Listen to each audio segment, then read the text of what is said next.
Yo guys, welcome back to the number one transfer news channel on YouTube.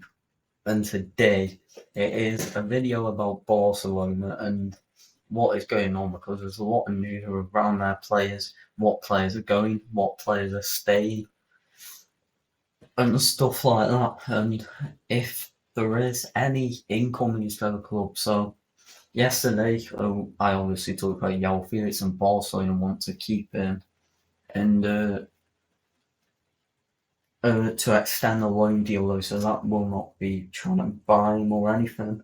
And we know that Xavi at the end of this season is also set to leave Barcelona to go somewhere else, start a new journey, which is a mutual agreement on both parties.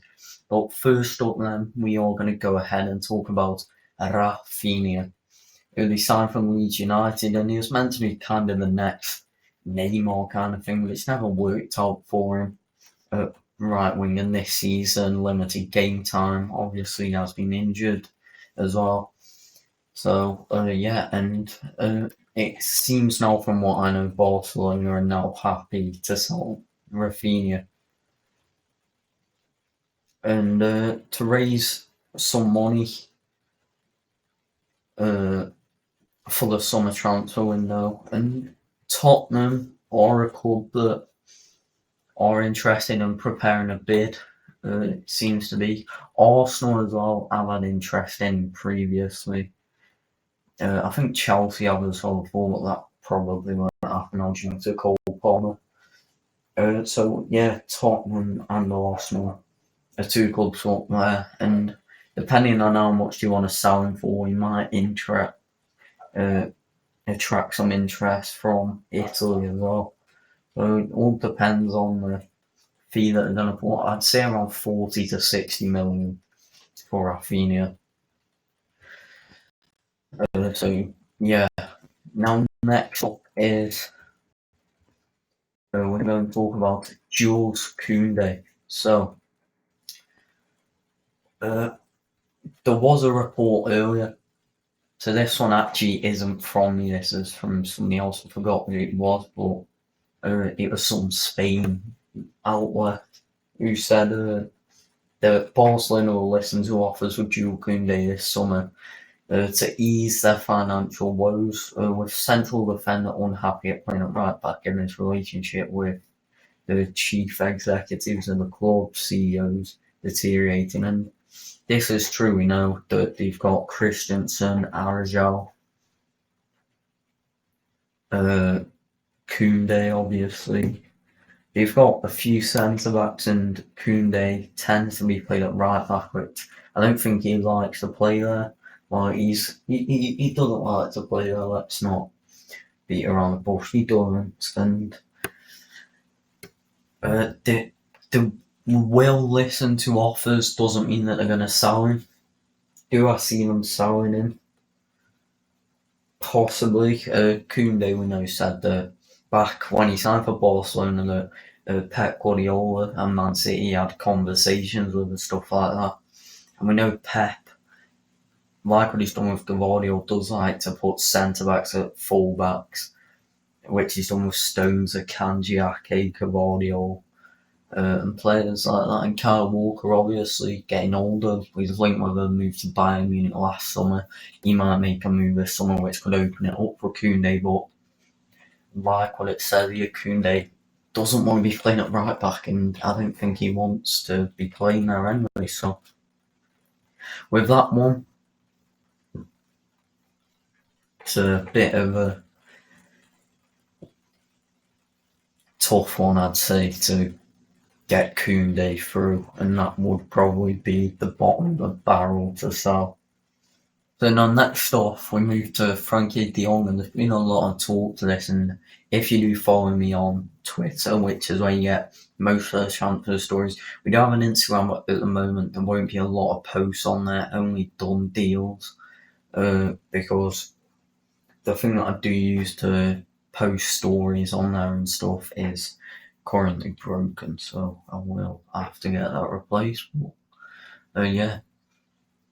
But De Jong, I have only reported actually one thing on this, I think, because there's been a lot of stories about clubs, one being ahead of the other, and quite frankly, that is just not true. No club is ahead of the other in this race, and it's just one of them who Barcelona are considering selling the player. De Jong is open to leaving the club this time, though, which is a difference. And I think if an offer does come in, I do think that Barcelona would accept for a reasonable price. But the clubs in the running for him, I would say, is Manchester United, Arsenal, but not that much. And then I'd probably put clubs in there like Tottenham. Chelsea would have been 12 months ago. That all depends on the Enzo Fernandez situation, where their future midfielders built with Caicedo, Enzo Fernandez, and Nkunku in there. So I won't really put Chelsea in there unless if Enzo Fernandez does leave the club. So yeah. But anyway, the only thing that I reported on it is Tottenham have submitted a bid around 51 million to sign Frankie de Jong from Barcelona, which is 60 million euros, is what's been reported in other areas of Europe. Which I'll tell you now, this is just one to feel out to put the feelers out, should we say, and it'll probably benefit other clubs as well. But Tottenham, 51 million, they won't accept it. I'll be honest, I think around 70 million is probably what it would take to get de Jong. Probably more if Barca know that there's interest from multiple clubs. But de Jong is a good footballer, but it probably is the summer where he is going to move on. And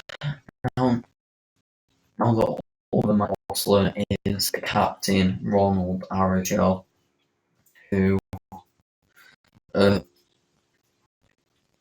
so I just said earlier on today, there has been interest from Bayern Munich and other clubs. No bids have been made, but Araujo, I've seen reports that Bayern Munich have made a bid and stuff. No, he is on the shortlist for Bayern Munich and very high up on that, but Barcelona, it would take a lot to sell Araujo.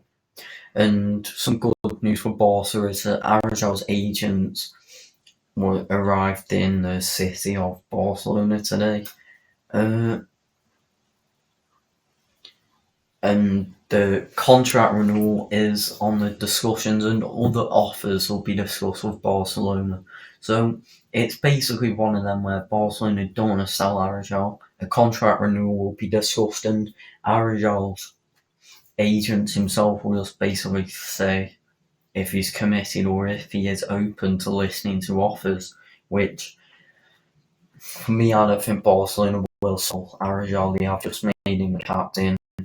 I think it'll take a lot for him to go. And now last up is João Cancelo, and Barcelona are increasingly confident that they can get João Cancelo to stay at the club for another year. But the same as the João Felix situation, they'd have to convince Man City to agree to another loan deal, because that's when Man City want to sell Cancelo. The relationship there between Cancelo, the club, the fans, Pep Guardiola is sour, and I think that they do want to sign because he's been on loan to Bayern Munich now, Barcelona, and another year at Barcelona. But I'd give Barcelona much more hope in this one to get João Cancelo on loan than the previous. But anyway, that is it for this video today. I'll try and bring out two more, another transfer video one and then a free agents one in the summer and what's going on with those. So yeah, well that is it from me. Make sure to like and subscribe, check out the socials, and peace.